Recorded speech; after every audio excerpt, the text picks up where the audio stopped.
Bonjour à toutes et à tous, je m'appelle Julie Lernous, je suis coprésidente du groupe Écologistes et Citoyens avec Jean-Paul Huard. J'ai repris la suite de Pascal Chiron qui avait mené la liste aux élections municipales à la ville de Nantes où nous avons recueilli 15%. 15% parce que la transition écologique est une nécessité pour toutes et tous, c'est ce qu'on a à cœur de pousser parce que c'est un vecteur pour lutter contre les inégalités sociales notamment.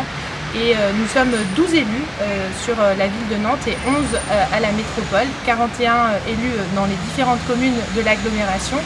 Nous portons donc très fortement la transition écologique puisque la lutte contre le réchauffement climatique est une nécessité absolue au jour d'aujourd'hui.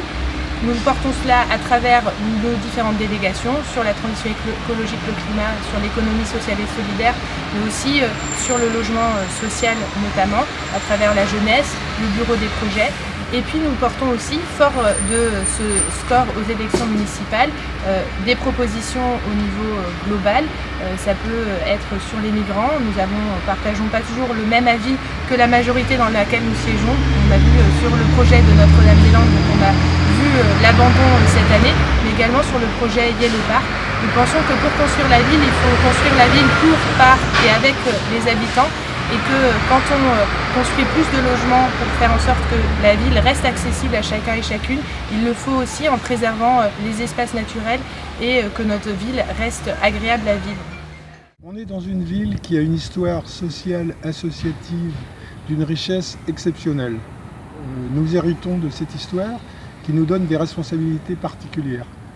Les mobilisations associatives, citoyennes et syndicales ne sont pas une menace pour les élus, bien au contraire, nous devons nous appuyer sur ces mobilisations pour continuer, pour construire et gérer la ville.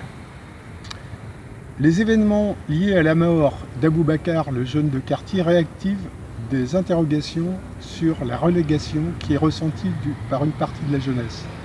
Et ça pose tout un tas de questions sur les rapports de la jeunesse avec la police, sur la place des femmes, la place des mamans, sur le modèle de développement qui est basé sur l'attractivité, et on se rend compte que ça produit plutôt des écarts et de l'exclusion sociale. Investir des centaines de millions d'euros sans mettre des moyens à la hauteur pour stimuler et accompagner l'implication et l'auto-organisation des habitants, ça ne marche pas. On le voit au Clotero, on le voit à Bottières-Pinsec, les habitants, les associations proposent d'autres solutions, écoutons-les, accompagnons-les vraiment. La question de l'accueil des migrants est aussi révélateur de nos responsabilités.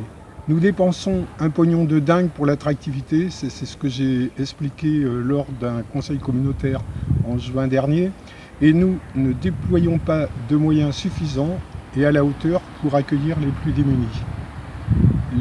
Là encore, des collectifs, associations, intersyndicales font des propositions et agissent, écoutons-les, soutenons-les.